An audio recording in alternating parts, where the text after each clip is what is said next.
आज हम आए हुए हैं संतोष अग्रवाल जी के पास।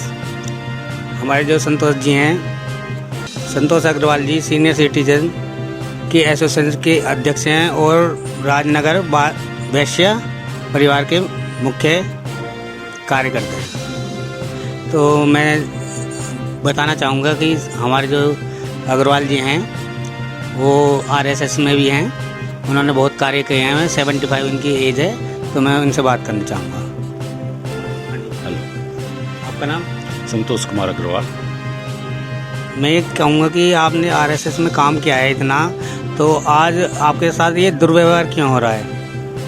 देखिए, दुर्व्यवहार की क्या बात है, सब आदमी स्वार्थ से जुड़े हुए हैं। हम लोगों को स्वार्थ निकल गया, हम लोगों को पूछना बंद कर दिया। नए लोग हैं, आते हैं, वो मीठी मीठी बातें करते हैं अधिकारियों से या पदाधिकारियों से, उनको ज़्यादा जोड़ लेते हैं। हम लोग ज़्यादा आगे पीछे नहीं घूम सकते, ना हमारी एज है। हम तो वो हैं कि भैया घर से खाना बनवा के ले गए, गंगा जी पे बांट दिया। गरीब हो रहा है, कहीं भूखमरी हो रही है, कहीं कोई चीज़ हो रही है, कोई गरीब आदमी है, तो उन लोगों को हमारा फ़र्ज रहता है कि उनको सेवा किसी तरीके से करी जाए। जिनको सेवा की आवश्यकता है, एक्चुअल सेवा की आवश्यकता है, वो आरएसएस का उद्देश्य शुरू से ये रहा है कि हमें अपनी सुरक्षा करनी है। और जो गरीब लोग हैं, गरीब क्या मतलब जो अथाएँ हैं या जिनको किसी प्रकार की सहायता की ज़रूरत है, उसको सहायता प्राप्त करना, हमारा उद्देश्य ये रहा है। जैसे आप वैश्य समाज से परिवार से जुड़े हुए हैं, तो इसमें आपका क्या कार्यशैली है?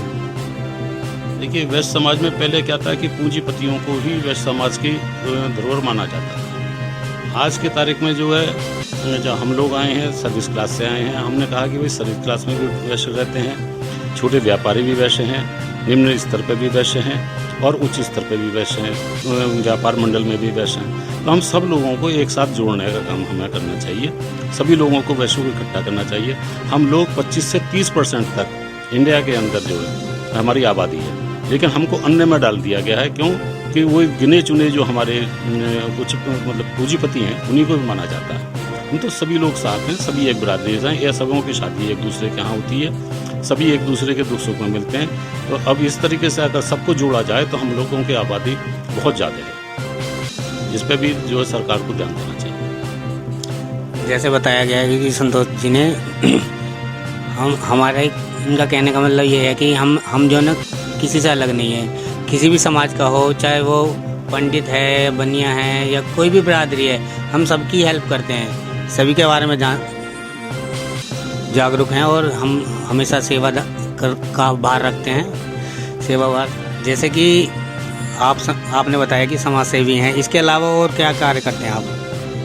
हमारे यहाँ पर बच्चे या लेडीज़ या जेंट्स या जो भी गरीब आदमी हमारे ऐसे सहायता की बात करते हैं। हमारे 2 बच्चे हैं जो दोनों डॉक्टर्स हैं, एक कैंसर का है, एक हड्डी का है, हड्डी स्पेशलिस्ट है।